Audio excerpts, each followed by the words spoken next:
forward, but the battle of the stockbrokers has a new winner. For now, Groww unseated Zerodha as India's top broker in September. As per data from NSE, Groww had a 6.63 million strong active investor base, while Zerodha stood at 6.48 million. As the race heats up, what will it take for Groww to expand the market in a bid to keep growing? Akhil Vishwanath does a deep dive. Take a look. Volatile, intense, fierce. Stock trading shot through the roof in September. The Nifty 50 index hit the 20,000 mark for the first time ever. Number of unique investors on the NSE surged to a record high of 80 million, of which 33 million were active traders. Amidst all of that, the brokers also got a new ruler. Groww beat Zerodha to become India's top broker, a crown won by the Nitin Kamath-run platform for 57 months since January 2019. Following a close battle for over a year, in September, Groww's number of active users surged to 6.63 million, slightly more than Zerodha's at 6.48 million. And over 60% of its users are based in Tier 2, 3 and 4 towns. Groww facilitated 1/5 of the trades on NSE, followed by Zerodha, Angel One, Upstocks and legacy broker ICICI Securities. Yes, Groww is now the top broker in the country, but it didn't begin with stockbroking at all. The startup was set up in 2016 as a mutual funds platform by 4 former executives of Flipkart, Lalit Keshre, Harsh Jain, Neeraj Singh and Ishan Bansal. It entered stockbroking only in 2020, just as the pandemic hit the world. Under lockdown, retail investors, mostly India's youth, rushed to invest in stocks. Demat accounts were opened like never before. And the digital revolution in stockbroking took a leap. As the market expanded, Groww's strategy was simple. We are getting into the internet domain. So instead of going to that $1 million investor, you're going to like billions of users who are like investing, let's say smaller amounts, and then you are collecting that. And this is how the typical internet businesses work. You're catering to like millions of users, and then you're making small amounts from everybody.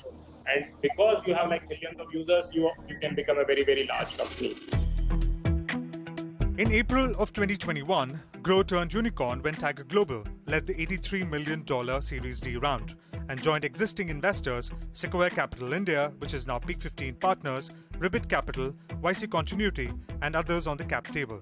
The company had now transformed, expanding from mutual funds and stocks to digital gold. ETFs, intraday trading, IPOs, investment products were added in quick succession.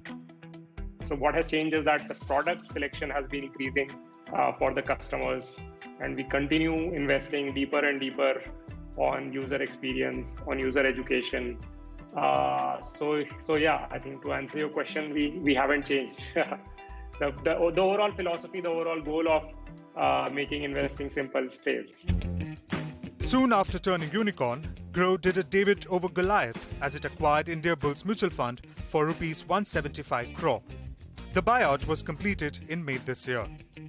इसमें 2 साल लगे हैं। 2 साल पहले हमने एक acquisition किया था इंडियाबुल्स म्यूचुअल फंड का। ग्रो खुद का म्यूचुअल फंड बनाना चाहते थे। In fact, competition in this space is fierce. Zerodha has also set up an AMC in partnership with Smallcase. What may seem like rivalry isn't one at all, sources close to Groww told CNBC TV 18.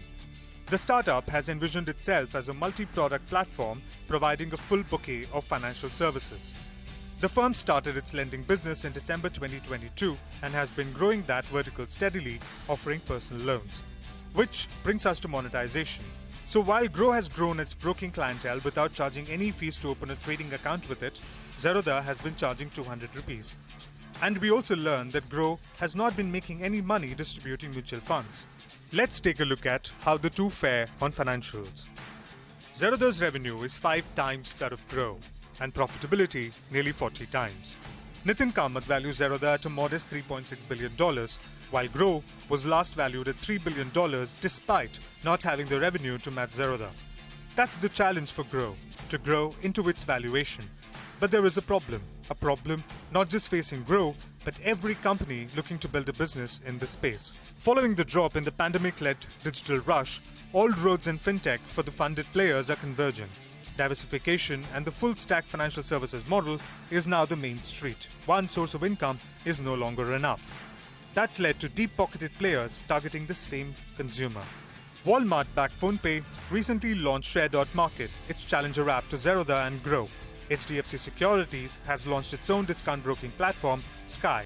And then there is competition from existing players Upstocks, Scriptbox, Smallcase and Kubera.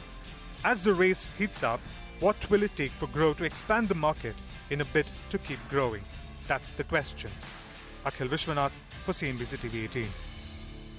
Well, with that, it's a wrap on this edition of Startup Street. More news and updates continue on the other side. Stay tuned.